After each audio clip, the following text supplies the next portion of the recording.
What's your maiden name, first and last name, and when were you born? My maiden name is Lavinia Lowry. Okay. My maiden name. I was born in Mississippi, September the 22nd, 1932. Okay. What part of Mississippi? Starksville, Mississippi. Starksville, Mississippi. And how long did you stay in Mississippi? I lived there. I was born there. I stayed there. I left there when I was 10 years old. Left? I left there when I was 10 years old, and I come to Cincinnati, Ohio with my mom and dad. Okay. And y'all moved to Cincinnati. What part of Cincinnati? Well, my dad first stopped in Xenia, Ohio, and I went to school there for a minute. And I never went to school in Mississippi. I didn't go to school until I got to Cincinnati, Ohio. So from 0 to 10, you never went to school from that age? Really? No, I never went to school. I didn't know that. So all the way to 10 years old, you had never went to school? No. So tell me more about Mississippi. And then you said y'all went from Xenia then. When I was in Mississippi as a little girl, my great-grandmother was living, and then at that time when this was all in Starksville? Yes. Okay. Yes. My great-grandmother was living when I was in Mississippi, and I used to go to the cotton fields with my great-grandmother to pick cotton when I was a little girl. And I had a little girlfriend named, I used to run with her when I was in Mississippi, and they call her Sister Babe. And so my dad had left and came here to Ohio and left us in Mississippi, and he sent back for us to come up here and he got a job. And when he got a job, he sent for us to come up here from Mississippi. And so me and my mom and my brother Nathaniel, he was a little baby. And so we got the train and came up here from Mississippi, and I was 10 years old. And so we was on the train riding, and as a little girl, I was sitting in the caboose, but somehow I still remember, I don't know, it never got in my mind why we was on this train, and we was riding on this train, and in my mind as a girl 10 years old, it was kind of hot, and the train was running real fast, and cold looked like it was popping up in the back of the train where we was. Oh. And so then we got off the train, and once someone picked us up and taken us to Xenia, Ohio, and that's where we first landed at, Xenia, Ohio. And then after we landed there, my dad was still in Mississippi, and then he sent for us to come up here he left Mississippi and he went to St. Louis, and he sent for us to come up here while we was living in Xenia, Ohio. And then my dad got a job, and then I went to school. I didn't go to school until I got to Xenia, Ohio, although I was 10 years old. I never went to school before I was 10 years old. Wow. And then I went to school, and I would say tote the water, chunk the water. I didn't say carry the ball or throw the ball, because we didn't know. I didn't know no better. So I would say, you mean like your language, like the language barrier, like you use the words, different words than what they used up north. Yes, I would say chunk the ball. Got you. Rather than throw the ball. I would say carry the water rather than tote the water. That's what I was speaking like when we left Mississippi as a little girl, 10 years old. Okay. Then I went to Xenia, Ohio school, and somehow, I don't know what it was as a child at that age, but somehow looked like Uncle Paul and Aunt Donnie, that was Daddy's sister's husband, Uncle Paul, and they were trying to teach me how to speak and say carry and not tote. You know, they was trying to teach me how to speak the English that they were speaking, which was carry and carry, and not tote and throw. They were trying to teach me the difference. And so I went to Xenia Ohio School, and I was 10 years old.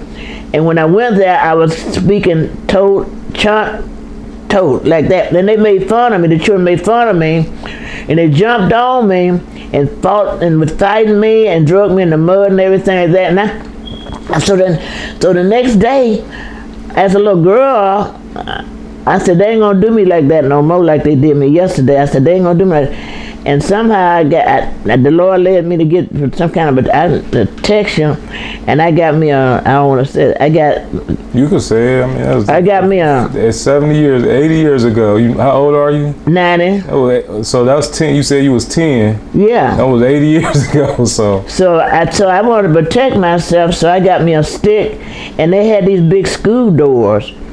And so I put me some protection in the stick and put it behind the school door, so I know when I left out, it's gonna jump on me again. And so somehow the teacher found out what I had. You said protection in the stick. No, I know it's gonna jump on me the next day. Mm-hmm. And so when I went into school that morning, I put the stick behind the big school door to keep them, because I had some protection the next day when I came home. And so I think the teacher must have got a hold of what I was doing or something.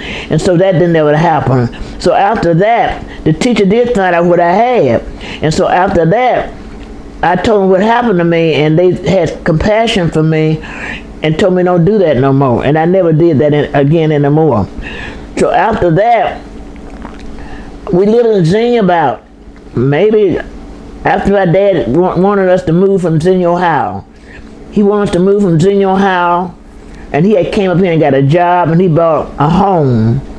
And when he bought the home, matter of fact, when we left Mississippi, we left my older brother and I with my great-grandmother to help her out. And I think my brother Leroy was left down there to help my great-grandmother out. But anyway, after we left Xenia, Ohio, then we moved to Cincinnati, Ohio. I mean, from Xenia, Ohio to Cincinnati. My dad bought a home on Chamberlain Street, and he left. Then we all came together. After my dad bought this home, we lived in the home. So that was Chamberlain. That's Lincoln Heights. Yeah, so Lincoln Heights. How old were you when you moved to Lincoln Heights? We moved from Xenia. Were you still Lincoln 10, or were you a little older? I was older then. I guess I might have been about 12, maybe 12 or 13. I married when I was 16. I married after we moved from Xenia to Ohio. We lived on 531 Carlisle in Cincinnati, Ohio. And I went to Stowe Junior High School. And when I went to Stowe Junior High School, I guess I must have been around about 12, 11, I'm getting about 13 maybe, I'm not for sure. But I did go to Stowe Junior High School, and really, I guess when I didn't go to school that long, because I met my Robert Jones, and somehow I got married when I was 16 years old. And after that, I just worked from then on. I never did graduate I think I must have went to school for about maybe 2 or 3 years or something. I'm not for sure. But I never did graduate. I never did graduate. I think I must have went about 2 or 3 years of school or whatever. I just don't hardly remember all that to just break it down in order like that. But anyway, I got married when I was 16 years old. We lived at 1256 Chapman Street in Lincoln Heights. My mom worked all the time, and I worked all the time, and I was just a person that always kept the house clean and worked and just looked out for everybody else. I looked out for my sister and my brother and everybody else. And a lot of things at 16 years old, my mom and dad had bought a home on Chamberlain Street.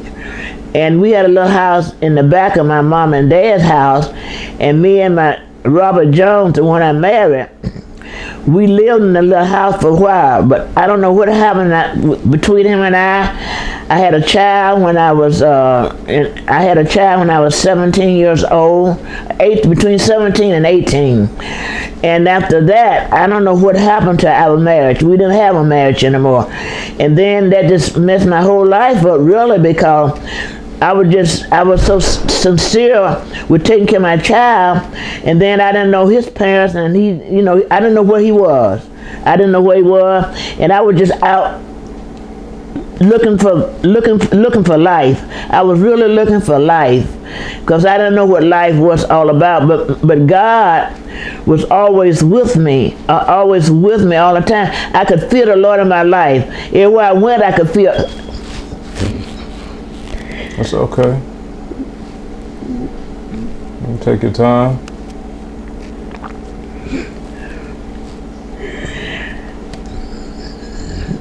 I could feel God in my life. And so, but I was really looking for him, you know, and I would meet men or something like that in my life, but it was just something about me.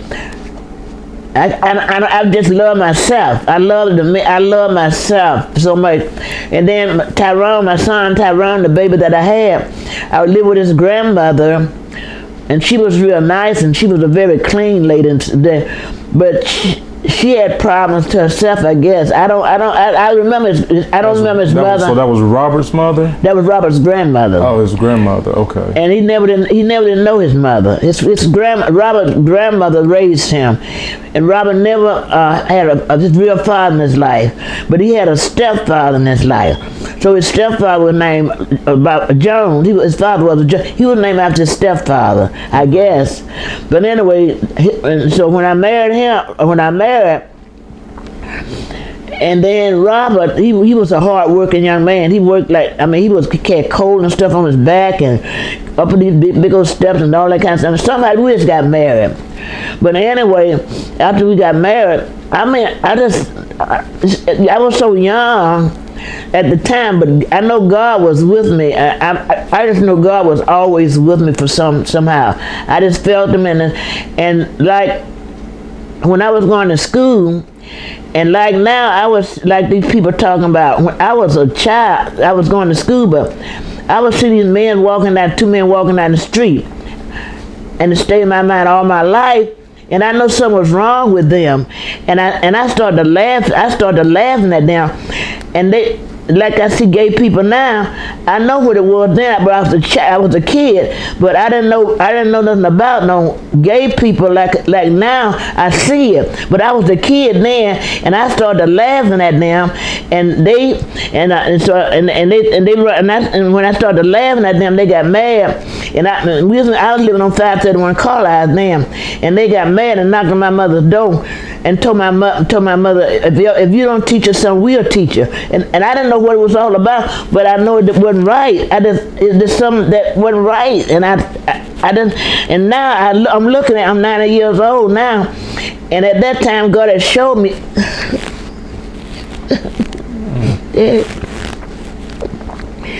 God had showed me that thing, and all during my life, in my marriage life, I had a miserable marriage life. All my life, I had a miserable marriage life, but I love myself, and I know I could feel God. I could feel God all of my life, all the time. And then I lived after I got grown and was married. My husband was never in my life, but that Robert Jones, which I married and had 2 children by. He never was in my life. So eventually I met a young man, and so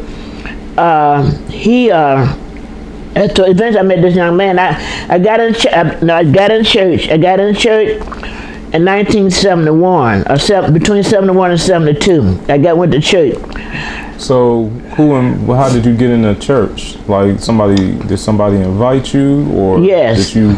Atlanta, which is your well, Deborah Jean, my daughter, and all of them, it was in Holiness Church, and her Maria and all was in Holiness Church. And so my daughter Deborah, she would always go to Holiness Church, and they was praying for me all the time, I'm sure, you know. But a lot of them, I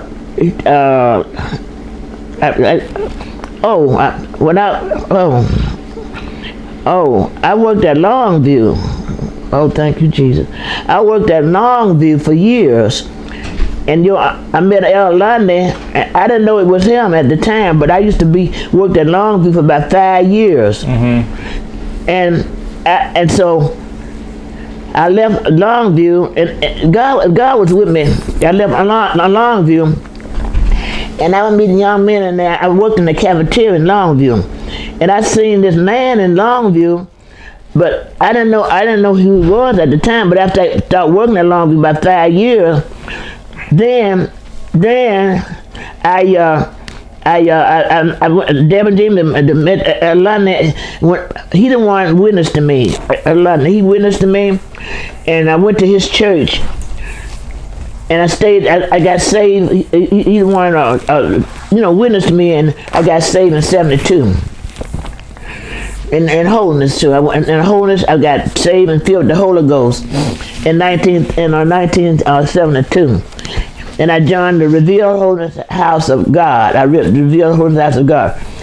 And so after that, and anyway, all this when I was married. I married in 1949.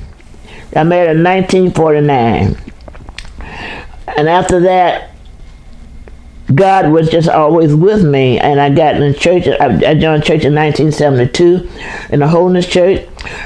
I was taught at Lonnie, Solomon Lonnie. I went to, I think he the one witnessed to me. I believe he was the one witness to me. And then I went to church, stayed in church and all my life.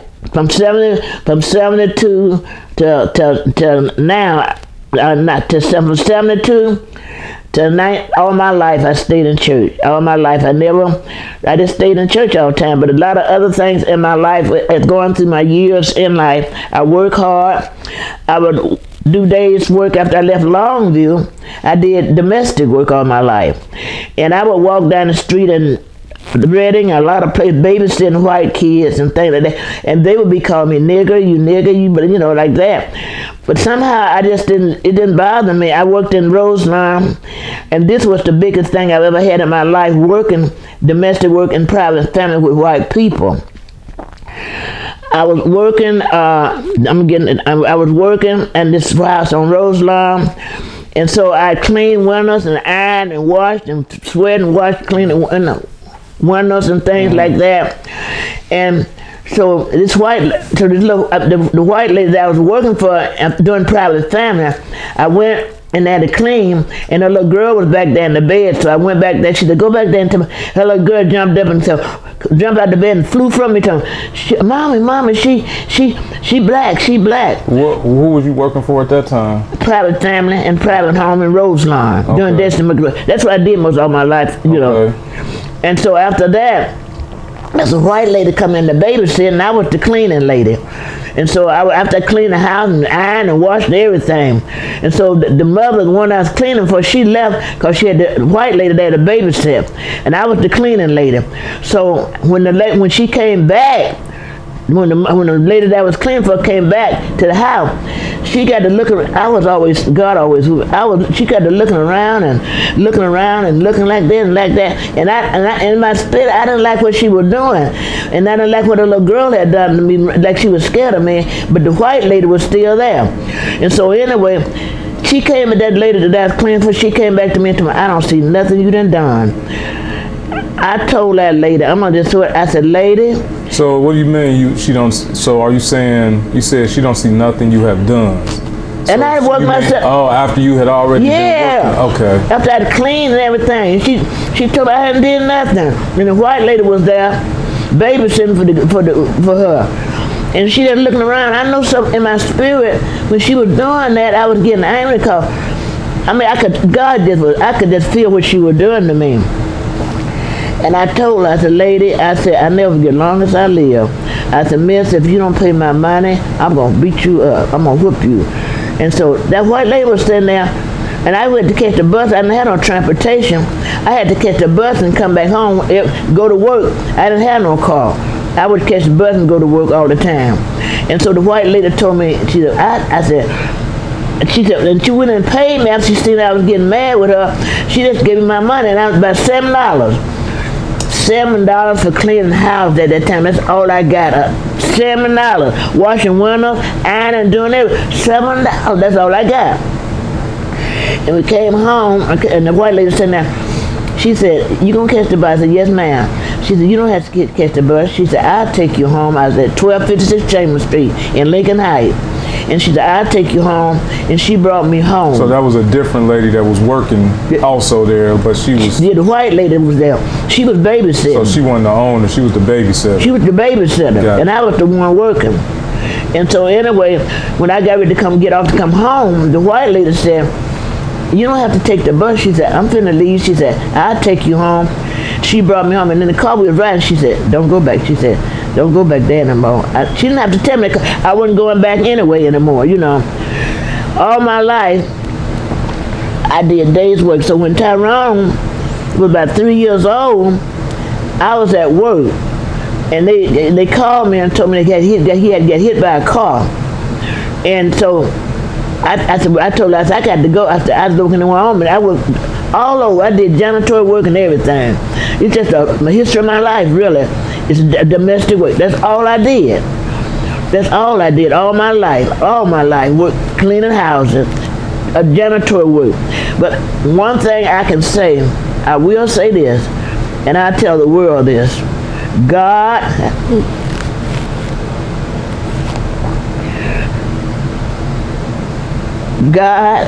have always been in my life. Always from a child. I know that. God would give me visions and things that happened to me that if I would tell some of my family how God, if I was trying to tell some of my family and stuff like this, how God had dealt me from a child, or when I was going through things in my life, they wouldn't hardly believe me because they looking at me like, you mean to tell me that happened to you? I'm going to say this. I'm going to let some of the things that my brother Leroy, when him and Geraldine was together, I would go up to their house, and I had married again. I married again, William Nash. I married him, and he drank and everything, but he was nice to me, but he had problems. I know his dad and all of them, his dad had problems. I married again. He was nice, but him and his mama, his mother, and his father had problems in their home with the family, the children, and everything. But he was in Buster. He had a brother named Buster Nash. This after I married again in 1972. That's when I married again, 1972. Okay. That's what I want to get to. I married again in 1972, and so that's when I went to get my divorce from 1949 to 1972. I was not married until from 49 to 72. I was not married. So then, after I got in church, I couldn't live. I couldn't shack with nobody. I didn't want to do that because God wouldn't allow me to do it because I said I got to get married again. So I married Gilbert Nash. I went to the courthouse to get my divorce, and the judge asked me, he said, why you wait so long before you got a divorce? I said, I don't know. And I didn't know. And then this is what I got after I got married again in 1972. I worked. He had problems, drinking problems, but he respected me. I didn't have no fight with him. I felt sorry for him. I tried to help him, and I left him. I put him on the.